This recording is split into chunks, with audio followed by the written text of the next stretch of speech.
Bienvenidos a este viaje a través del tiempo. En este video, veremos quién era Anthony "Tony Dogs" Corallo. Acompáñanos en este recorrido y descubre los misterios y maravillas de esta era histórica. Pero antes, no olvides suscribirte. Es gratis. Anthony "Tony Dogs" Corallo fue un mafioso estadounidense y jefe de la familia criminal Luchis en la ciudad de Nueva York. Corallo ejerció un tremendo control sobre los sindicatos de camioneros y de la construcción en Nueva York. Anthony Corallo nació en la ciudad de Nueva York el 12 de febrero de 1913 y creció en el barrio italiano de East Harlem. Era un hombre tranquilo y sencillo al que le gustaba la jardinería, la ópera y la pasta. Estaba casado y tenía un hijo y una hija. En la década de 1920, Corallo se unió a la 107th Street Gang en East Harlem. Su primer arresto sería en 1929 por hurto mayor. Tenía 16 años, pero no fue condenado. En 1935, Corallo se había convertido en miembro de la familia criminal Gagliano, precursora de la familia Luchis. El subjefe, Tommy Luchis, reclutó a Corallo para trabajar con el mafioso Johnny Dio, el líder de las operaciones de extorsión laboral en el Manhattan Garment District. En 1941, Anthony Corallo fue arrestado después de que la policía lo encontrara en posesión de un alijo de narcóticos valorado en $150,000. Más tarde, fue declarado culpable de violaciones de narcóticos y enviado a la cárcel de la ciudad de Rikers Island durante 6 meses. En 1943, Corallo fue nombrado capo régimen de su propia tripulación, todo un logro para un hombre de poco más de 30 años. Posteriormente, trasladaría su base de operaciones de East Harlem a Queens. Corallo y Dio finalmente controlarían 5 capítulos locales de la Hermandad Internacional de Camioneros. Los dos gánsteres utilizaron estos periódicos locales para establecer acuerdos favorables con empresas de transporte y explotar a los miembros de cada capítulo.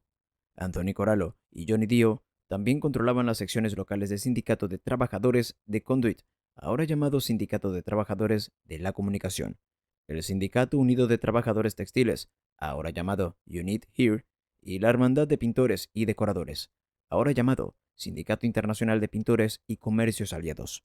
Estas actividades de extorsión laboral generaron millones de dólares para la familia Gagliano. De 1941 a 1960, Corallo fue detenido al menos 12 veces por diversos delitos.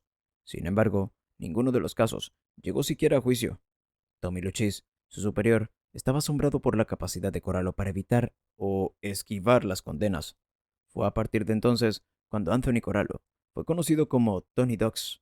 En 1951, el jefe de toda la vida, Tommy Gagliano, murió por causas naturales y Luchis se hizo cargo de la familia.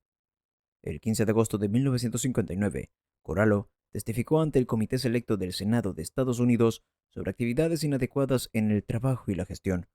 Los senadores querían que Corallo explicara el robo de $70,000 del local 239 de Teamsters Union utilizando nombres de miembros de la mafia muertos. Como muchos otros mafiosos, Corallo se negó a responder preguntas, llegando a abogar por la quinta enmienda 120 veces durante su interrogatorio de 2 horas. El 7 de diciembre de 1961, Corallo fue acusado de intentar sobornar al juez de la Corte Suprema de Nueva York, G. Vincent Keogh, y al ex fiscal federal, Elliot Canaher.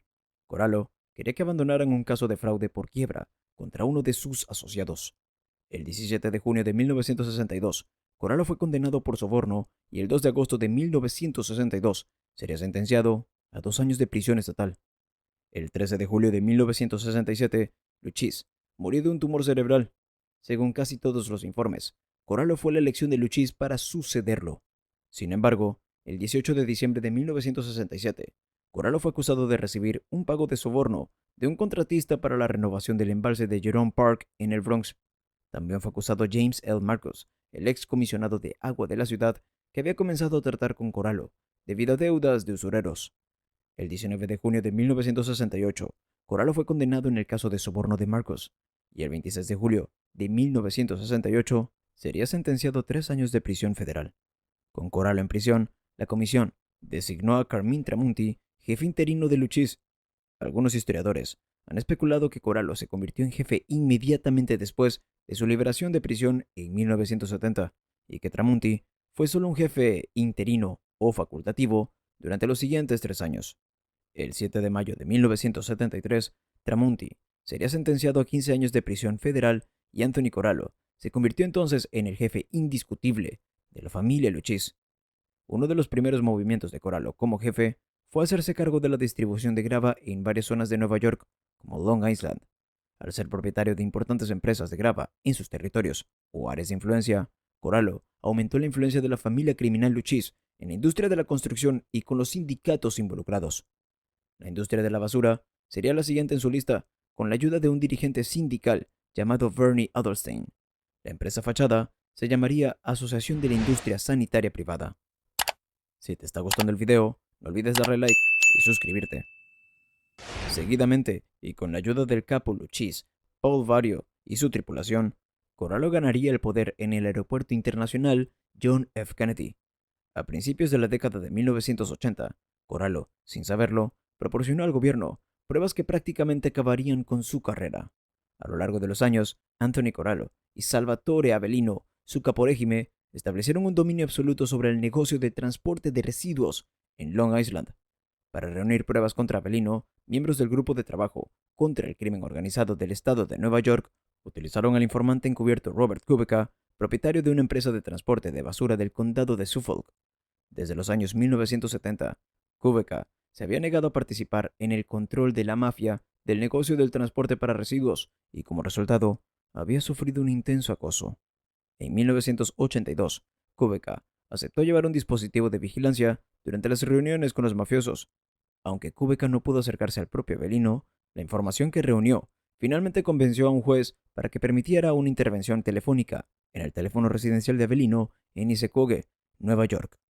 La intervención telefónica de la casa también decepcionó a los agentes. Sin embargo, sí reveló que Avellino condujo a Anthony Corallo todo el día en el auto de Avellino. En 1983, miembros del Grupo de Trabajo contra el Crimen Organizado del Estado de Nueva York instalaron un dispositivo de vigilancia electrónica dentro del tablero del Jaguar de Avellino mientras él y su esposa estaban en una cena con baile. Luego, los agentes escucharon muchas conversaciones entre Corallo, Avellino y otros mafiosos mientras conducían por la ciudad.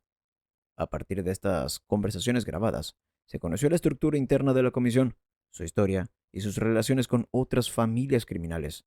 Estas conversaciones se compartieron con los fiscales federales y les proporcionaron pruebas invaluables contra Anthony Corallo y otros jefes de la mafia en el juicio de la Comisión de la Mafia.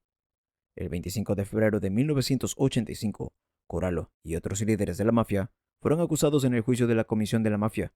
Sin embargo, Corallo estaba en el hospital y no fue arrestado hasta después de su liberación, unos días después. Entre los acusados se encontraban el subjefe Salvatore Tom Mix Santoro y el consigliere Christopher Christy Tick Furnari.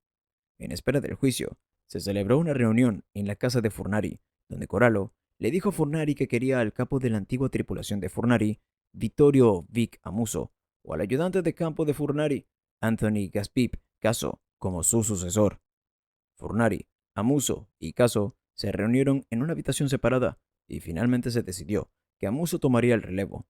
Aunque según se informa, Corallo prefería a Caso, aceptó nombrar a Amuso jefe interino más tarde ese año y se entendió que se convertiría formalmente en jefe cuando se esperaba que Corallo, Santoro y Furnari fueran condenados y enviados a prisión.